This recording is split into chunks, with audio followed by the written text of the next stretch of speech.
Hi everyone, my name is Krisha and I'm currently a high school sophomore.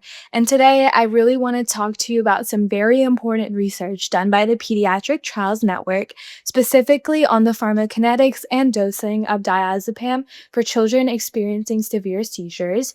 So, did you know that diazepam is FDA approved for treating severe seizures in children? But the ideal dose, especially across different ages and different weights, was really unclear. So researchers really needed to go in and understand how long diazepam can stay in a child's body and how to really dose it safely, since incorrect dosing can lead to problems like slowed breathing. Pharmacokinetics also helps determine the right dose for children who process medicine very differently than adults do.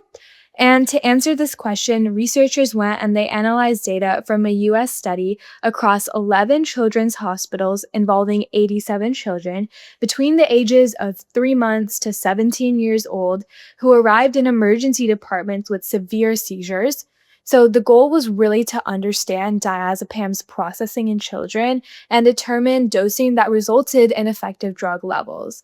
So children got an injectable diazepam to stop their seizures, and then a second dose was given if needed. So then blood samples were taken over time to measure diazepam levels and understand how the drug really worked and moved through their bodies. And eventually what the researchers did was they developed a weight-based dosing formula for diazepam. And then most children had their seizures stop within 30 minutes of the first dose. And then some still had slowed breathing and needed breathing support.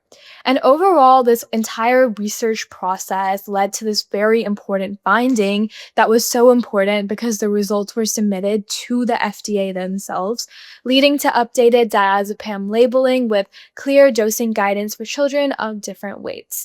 And this was one of the largest pediatric diazepam studies to date, but more research, especially in newborns and children with organ dysfunction, is definitely still needed.